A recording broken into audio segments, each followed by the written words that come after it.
Que el hombre es uno y muchos al mismo tiempo, ya lo sabía Homero antes que ningún poeta posterior, y es por eso que el Ulises, el Odiseo, el protagonista de la Odisea, es llamado Polítropos, que significa el hombre de muchas vueltas, el hombre de muchos ingenios, el hombre de muchas facetas, de muchos caminos. Y la Odisea sigue siendo una obra tan importante, si ha perdurado hasta nuestros días, es porque encapsula la esencia íntima de lo que es ser un ser humano. Una criatura capaz de dejarse llevar por el delirio, por la pasión, por el dolor, al mismo tiempo que calcular fríamente todas sus acciones.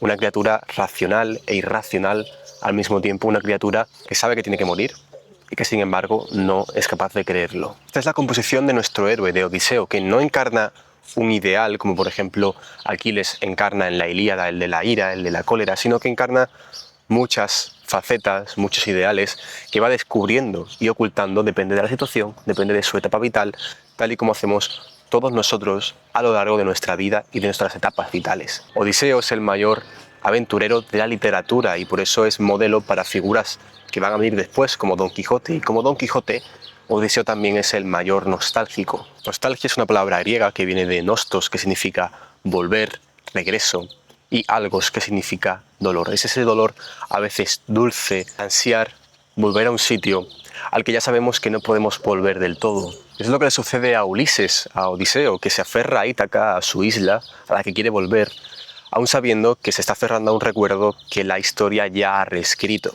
El mito de Ulises no habla solo de un rey que quiere volver a recuperar su trono, que quiere volver con su familia, sino de ese deseo entre querer volver a un sitio y tener la conciencia de que ese sitio ya no existe. Ni siquiera es el anhelo de volver a Ítaca lo que mueve realmente a Ulises durante la Odisea.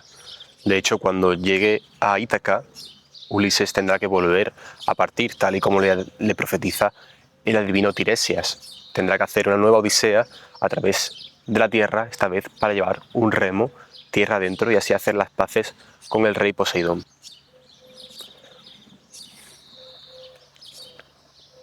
Ulises es el que sale, pero la Odisea es la historia del regreso, de si vuelve o no vuelve, de si tiene a dónde volver. El umbral, que no es un lugar físico, es el lugar que separa la exterioridad del mundo en el que uno convive con los demás, transita caminos, emprende viajes, afronta empresas, y la interioridad en la que uno reposa a salvo. En el dentro todo lo que se hace es volver al principio y por tanto renovarse, restaurarse para poder volver a salir. Lo que de verdad le sostiene, lo que le hace soportar todos los embates del mar, todas las tentaciones, las traiciones, es saber o creer que en algún lugar hay algo que le está esperando, algo que da sentido a todas esas lágrimas derramadas, a todo ese dolor provocado. La Odisea es un espejo simétrico de nuestras vidas porque está hecho de nostalgias.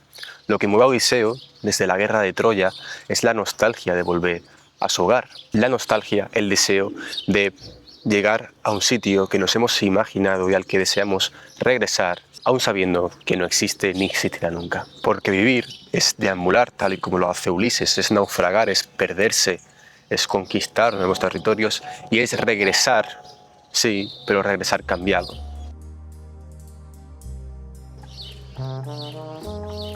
Soy Pablo, en redes me conocéis como Hijo de Circe y este verano me voy a embarcar en una travesía a través del mar Jónico visitando los mismos sitios que visitó Ulises en las últimas etapas de su viaje en la Odisea para contaros desde allí la filosofía y las reflexiones que podemos sacar hoy del poema, de la obra más importante de nuestra civilización o una de las más importantes. Pero antes de zarpar he creído conveniente hacer una pequeña introducción para poneros en contexto sobre por qué, ¿no? ¿Por qué la Odisea? ¿Por qué la Odisea? ¿Por qué contar la Odisea hoy? Y empezamos con lo más evidente, que es Ítaca.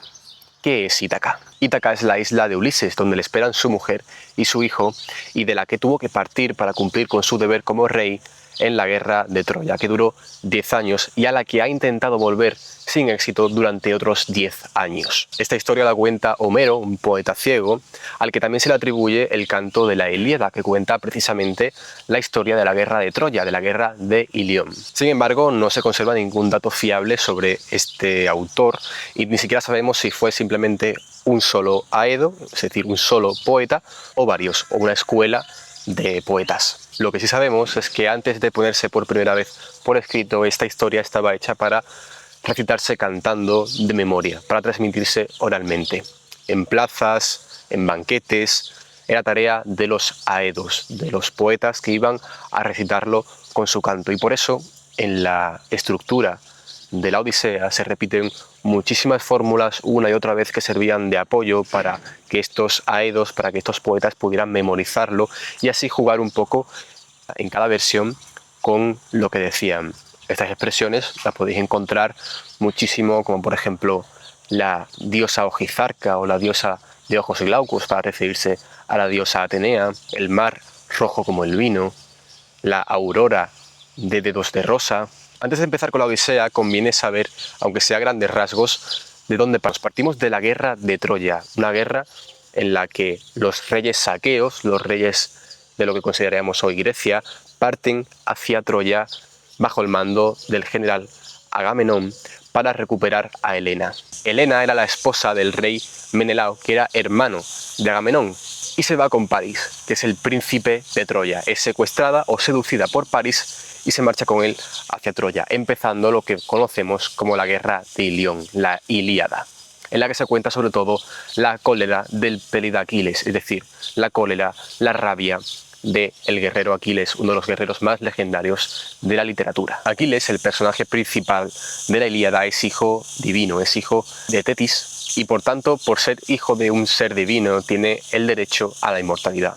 Pero al mismo tiempo también es humano, así que los dioses implícitamente lo que le proponen es ese pacto tan famoso en el que Aquiles tiene que elegir entre una vida larga pero aburrida en su casa y una vida corta pero heroica en la que la inmortalidad le vendrá dada en forma de fama. Es por eso que la cólera de Aquiles, que se consideraría una ibris, una desmesura, es decir, algo que está desmesurado, desproporcionado, sin embargo, no es castigada por los dioses porque Aquiles tiene ese derecho divino a la inmortalidad, aunque sea en forma de gloria, en forma de fama eterna. La guerra termina debido a un ardid de uno de los reyes griegos, que lo que idea es montar un caballo de madera gigante como ofrenda de rendición para los troyanos. El caballo era el símbolo de Poseidón. Los troyanos se lo creen que los griegos se han rendido, que es porque están fingiendo su rendición, e introducen el caballo en la ciudad de Troya sin saber que dentro de él estaban los propios griegos, los propios aqueos, que por la noche salen, sembran el caos en la ciudad, que finalmente cae y es ganada por los aqueos. Tras la hazaña de Troya tiene lugar otro tipo de hazañas que son las vueltas a casa de los guerreros, de los héroes que habían participado en la guerra de Troya. Estas vueltas se llaman nostoi, son los nostos, los regresos de los héroes a sus casas, que en algunos casos van a tardar años, otros casos días. En otros casos, como el de Agamenón, el comandante del ejército, van a encontrar la muerte nada más llegar a sus casas de mano de sus propias familias. En el caso de Agamenón, como digo, encontrará la muerte a manos de su propia mujer y el amante de esta. La Odisea es el relato, es el nostos, la vuelta a casa de uno de esos héroes de Odiseo, de Ulises, que tarda nada más y nada menos que 10 años en regresar a Ítaca, en regresar a su isla. Y es el nostos más significativo porque en la Odisea todo tiene un carácter oculto. La Odisea, a diferencia de la Ilíada, que cuenta lo épico, que cuenta lo heroico, nos narra una historia mucho más cercana a nosotros, una historia en la que nos podemos sentir mucho más identificados porque es la historia de un hombre superando dificultades, superando obstáculos para la consecución de su objetivo, que es volver a su casa con sus seres queridos que le esperan. La Odisea tiene muchas interpretaciones. Desde una perspectiva psicológica, arquetípica, podríamos tomar al personaje de Ulises como ese hombre atrapado entre diversas mujeres, entre Circe, Calipso, Nausicaa, Penélope, mujeres que tienen mucho poder dentro de la historia. De hecho, las figuras femeninas son tan poderosas y tienen tanto protagonismo en la Odisea que muchas personas han dicho que incluso Homero podría haber sido una mujer. Como digo, que Ulises esté atrapado entre esas mujeres que cada una simboliza una cosa, puede ser visto como esa lucha del hombre entre la diversidad y la unidad, entre, por un lado, querer estabilizarse, querer tender a la unidad de sentido por la que, por naturaleza, todos tendemos, y al mismo tiempo explorar todos sus potenciales, todo lo que un hombre puede ser en las diferentes etapas del camino de su vida. Sin embargo, esa unidad terminará triunfando con la vuelta a casa de el héroe a Ítaca, con Penélope. Claro que la Odisea también nos habla sobre la función paterna. Ulises es ese padre ausente cuya búsqueda empieza el hijo Telémaco, que está empezando a desempeñar su propio rol en la sociedad y a valerse por sí mismo. Y también Ulises tiene esa figura no solo de padre, sino también de hijo respecto a los dioses, con los que tiene que renegociar su posición en el mundo una y otra vez a lo largo de la obra. Ninguna de las interpretaciones que podamos dar a la Odisea agota al personaje de Ulises, y esa es la razón por la que 2500 años después seguimos volviendo a él para interpretar nuestra vida, y tiene esa importancia en la cultura que llega hasta el punto de que Christopher Nolan le hace una película en pleno 2026. La Odisea tiene comienzo en el Olimpo, donde todos los dioses están reunidos allí en asamblea, y Atenea, la diosa de la sabiduría, empieza a tomar partido por Odiseo, que lleva 7 años recluido en la isla de la ninfa Calipso sin poder salir, sin poder volver a su hogar. En este primer fragmento de la Odisea se señala algo muy importante, que es la responsabilidad humana, porque después de la intervención de Atenea aparece Zeus, el dios de los dioses, el rey de los dioses, para decir que los seres humanos no paran de quejarse, no paran de lamentarse de las cosas que les suceden y de culpar a los dioses cuando son ellos, por su propia ineptitud, quienes provocan esas desgracias. Y es que aunque pueda parecer tanto en la Ilíada como en la Odisea que los dioses toman partido por unos o por otros, o que arbitrariamente afectan al destino de los seres humanos, en realidad no hacen más que reaccionar a los propios actos de los mortales. Los dioses aman la justicia, aman la belleza, y ese amor de los dioses por la justicia y la belleza cae a nuestro mundo en forma de norma. Y por eso, en el campo de las leyes, en el campo del derecho, esta va a ser la base para la constitución de los derechos naturales. Por ejemplo, en Grecia, en la antigua Grecia, había un deber sagrado que era la xenia, que era la hospitalidad con aquel extranjero que venía a tu casa. Todo aquel que recibiera a un huésped, a un extraño en su casa, tenía el deber de alimentarlo, de darle cobijo, de vestirle, porque todos los extranjeros eran de Zeus, estaban protegidos por Zeus, y contravenir ese mandato era contravenir el amor de Zeus por esa justicia. Todo lo que le sucede a los mortales durante la Odisea y la Ilíada no es capricho de los dioses, tiene siempre un fundamento en propias acciones de los seres humanos que por su libertad tienen que elegir entre una cosa y otra, tienen que elegir entre un dios y otro, tienen que elegir entre diversas acciones que pueden afectar, como digo, al comportamiento que tengan los dioses sobre ellos. Por ejemplo, en la guerra de Troya, que la diosa Afrodita se ponga del lado de los troyanos y que en cambio la diosa Atenea y la diosa Hera se pongan del lado de los aqueos, de los griegos, no es arbitrario. Poco antes de la Ilíada, de los sucesos de la Ilíada, se cuenta, hay una leyenda que dice que París, el príncipe troyano que secuestra o que seduce a Helena de Esparta, se le presentó de repente en un bosque las 3 diosas, Hera, Atenea y Afrodita, y le pidieron que eligiera entre una de las 3.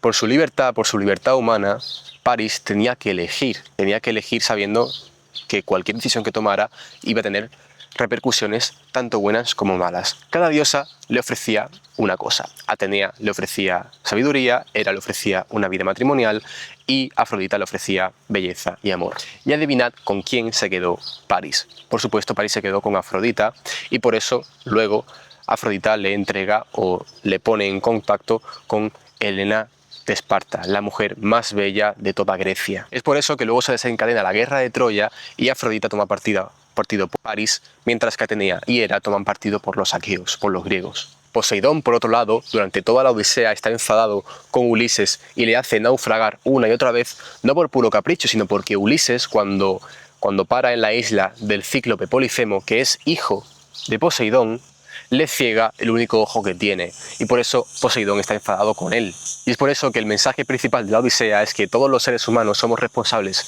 de nuestras acciones para con los dioses, y que haremos bien en dejar de quejarnos ante ellos y simplemente acatar su voluntad, nos guste o no.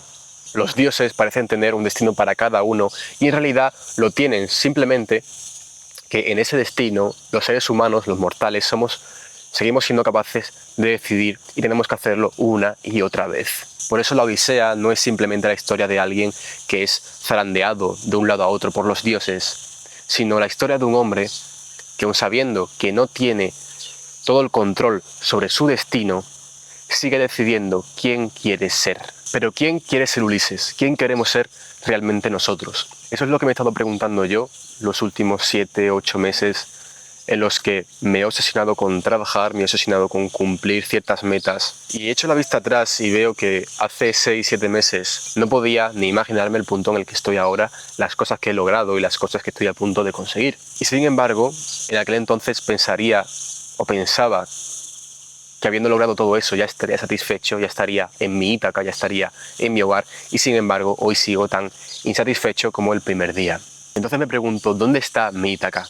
¿Dónde va a estar el punto en el que me pare y pueda decir satisfecho que ya he llegado al sitio donde quiero llegar? ¿Dónde está tu Ítaca? Pregúntate. ¿Para qué estás remando tanto? ¿Para qué estás perdiendo tantos hombres en la tripulación? ¿Para qué te demoras tanto en esas islas? ¿Para qué luchas tan ferozmente con todos los monstruos que se te van presentando en el camino?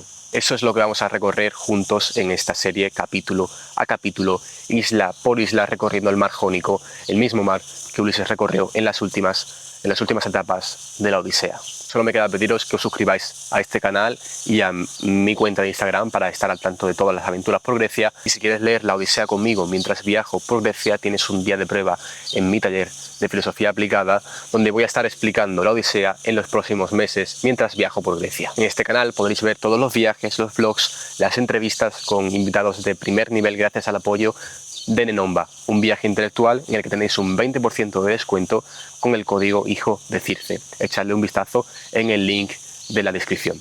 Y antes de terminar, simplemente un agradecimiento a la generosidad de nuestro patrocinador oficial, Mediterranean Breeze Cruises, que es una compañía de aventuras y viajes en el mar Jónico, en uno de cuyos barcos llevaremos a cabo la travesía por las islas. Te dejo finalmente con este poema de Cavafis para desearte que cuando emprendas tu viaje a Ítaca, pidas que el camino sea largo, lleno de aventuras, lleno de experiencias, que ni a los lestrigones, ni a los cíclopes, ni al salvaje Poseidón encontrarás si no los llevas dentro de tu alma, si no los yergue tu alma ante ti.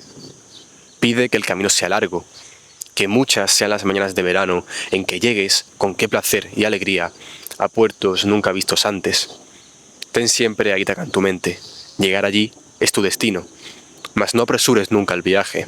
Mejor que dure muchos años y atracar, viejo ya, en la isla, enriquecido de cuanto ganaste en el camino, sin aguantar a que Ítaca te enriquezca.